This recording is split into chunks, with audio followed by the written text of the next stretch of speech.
सुबह के बज रहे थे 4 और साथ में मेरी कॉफ़ी भी थी तैयार। वाह, वाह, वाह, वाह, वाह, वाह!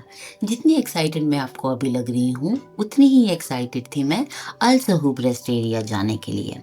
अल सहूब रेस्ट एरिया खोरफाकन में पड़ता है, जो कि है एमिरेट्स ऑफ शारजाह में। तो आप भी हमारे साथ चलिए इस सफ़र पर। सफ़र थोड़ा लंबा होने वाला है, क्योंकि अल सहूब रेस्ट एरिया हमारे घर से ऑलमोस्ट 120 किलोमीटर्स की दूरी पर है और जिसे कवर करने के लिए हमें लगेगा 1 घंटा या 1 घंटा 15 minute, depending on the traffic. क्योंकि हम सुबह-सुबह जा रहे थे तो ट्रैफ़िक मिलने का तो कोई चांस ही नहीं था। इसीलिए ये बहुत ही अच्छी जर्नी होने वाली थी। हम, हमारी कार और खाली सड़कें। खाली सड़कें अब किसको नहीं पसंद, है ना?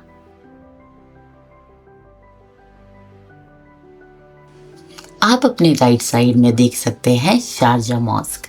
शारजा मॉस्क शारजा का सबसे बड़ा मॉस्क है एंड इसकी कैपेसिटी 25,000 पीपल की है।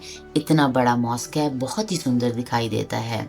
मैंने आपको कहा था ना खाली सड़क, देखिए खाली सड़क है, एक भी गाड़ी नहीं है। और अब जैसे ही थोड़ी सुबह भी होने वाली है, तो वेदर थोड़ा अच्छा लग रहा है और इस सफ़र का बहुत आनंद मैं ले रही हूँ। कभी-कभी मुझे लगता है कि जो ज़िंदगी है वो it's not about destination, it's about the journey that you are on. And इस जर्नी पे, इस राइड पे जाने का मकसद ही यही था, to enjoy the journey, to go on a long drive. अब अगर हम लॉन्ग ड्राइव पे जा रहे हैं तो ऐसा कभी नहीं हो सकता कि हम किसी पेट्रोल पंप पे एक पिट स्टॉप ना लें। It's like a ritual. तो हम यहाँ पे भी छोटा सा पिट स्टॉप लेते हैं और अपने लिए थोड़ी कॉफ़ी ग्रहण करते हैं, थोड़ी कॉफ़ी खरीदते हैं, बिकॉज़ जर्नी थोड़ी लंबी थी और हम काफ़ी सुबह चल पड़े थे।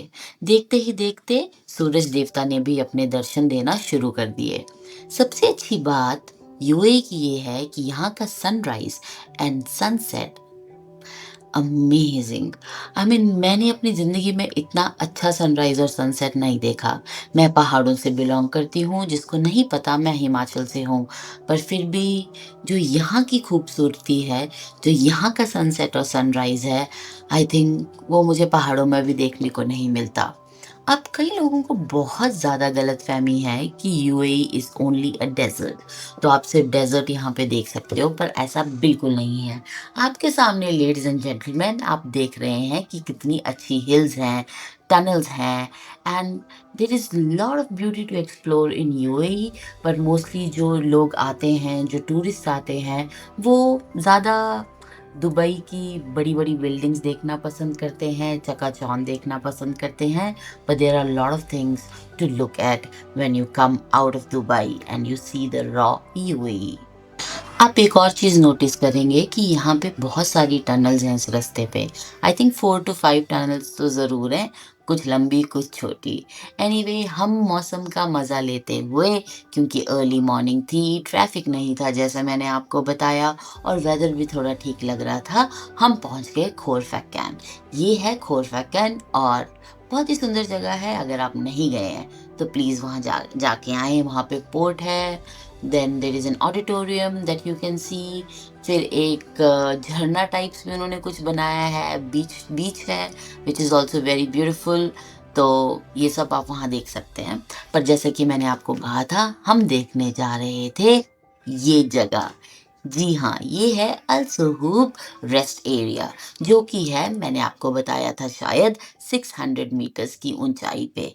तो यहाँ पे तो अगर आपको इन द सिटी वेदर है 34-35, तो आप यहाँ आएंगे तो आपको एटलीस्ट 5 to 6 डिग्रीज का फ़र्क पता चलेगा। क्योंकि हम यहाँ पे सुबह सुबह गए थे तो उस टाइम पे यहाँ पे वेदर था almost 20 degree and 22 degree Celsius. Clouds भी थोड़े नीचे आ रखे थे, तो बहुत ही अच्छा महसूस हो रहा था। और बहुत टाइम बाद ठंडी ठंडी हवा के मैं तो बहुत मज़े ले रही इन्होंने थी। काफ़ी बॉगनविलिया के फूल लगाए हुए हैं, which is nice. And I believe यहाँ कहीं बारिश भी होने वाली है आज, क्योंकि थोड़ा थोड़ा ह्यूमिड है। ओके, तो मेरे पास एक आइडिया है। आइडिया ये है कि अगर आपकी कभी भी आपके पार्टनर के साथ लड़ाई हो जाए, तो this is the good area. You can come here and discuss your life issues. You are at certain height, तो आपकी लाइफ प्रॉब्लम्स आपको छोटी दिखेंगी। ऐसा मुझे लगता है, ऐसी वाइब्स ये जगह मुझे दे रही है। थोड़ी देर रुकने के बाद और इस इतने अच्छे व्यू का मज़ा लेने के बाद डिसाइड हुआ कि चले अब वापस चलते हैं, क्योंकि बहुत हो गया और मुझे नींद भी आ रही थी और मुझे अपना बेड ही दिखाई दे रहा था, व्हाट टू डू। अगर हम बात करें अल सुहूब रेस्ट एरिया की, यहाँ पे एक रेस्टोरेंट भी है, but because we went early in the morning तो रेस्टोरेंट ओपन नहीं था, इसीलिए even if you want to use the restroom, you have to go to another level or another area, जो कि यहाँ से आई थिंक 2 या 3 मिनट की ड्राइव पे आपको मिलेगा। ये फ्री नहीं है, सो आपका टिकट लगता है पार्किंग का। So I think it's around 20 dirhams और 25 दिरम्स। एंड जब आप अपनी पार्किंग से निकल जाते हैं तो आपके पास 20 मिनट्स होते हैं टू रीच द एरिया जहाँ से अल सुहूग शुरू होता है। Another point two notice that in case आप 20 मिनट में नीचे नहीं पहुंच पाते हो या आप कोई और छोटा सा पिट स्टॉप कहीं पे लेते हो, क्योंकि जहाँ से इनका गेट है वहाँ से अल सहूब रेस्ट एरिया जाने के लिए ऑलमोस्ट आपको 3 to 4 किलोमीटर्स चढ़ना पड़ेगा ऊपर ऑन द पहाड़ी। तो अगर आप नीचे नहीं जाते हो और आप पहाड़ी में बीच में कहीं पे रुक के और ज़्यादा व्यू का आनंद लेना चाहते हो, जो कि आप ले सकते हो, बट द पॉइंट इज़ कि अगर आप नहीं पहुंचे तो आपको 20 दिरम्स और देने पड़ेंगे। तो we didn't want to do that. तो हमें तो बहुत जल्दी थी नीचे जाने की।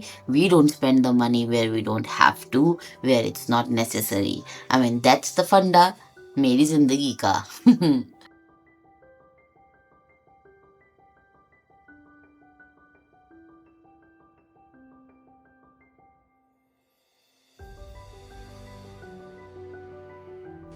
और ये वही बिगनिंग पॉइंट है जिसकी मैं बात कर रही थी।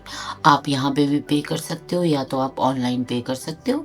हम लोगों ने ऑनलाइन पे किया था, तो यहाँ पे हमें कुछ पे करने की ज़रूरत नहीं थी। The barricade open and then हम यहाँ से बाहर निकल गए। अगर आप ये सोच रहे हो कि कितनी ऊंचाई पर है, तो मैं आपको दिखा देती हूँ।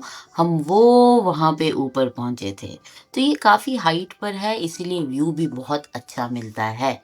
आई होप आप भी अगर गए तो वहाँ पे एंजॉय करेंगे। सो ऑलमोस्ट सुबह 4 बजे उठने के बाद फाइनली हम जाके वापस आ चुके हैं। ये ब्लॉग मैं यहीं एंड करती हूँ। I am officially going into the long weekend और लेजी वीकेंड होने वाला है। That is all. Thank you so much for watching. I will see you next time. Until then bye.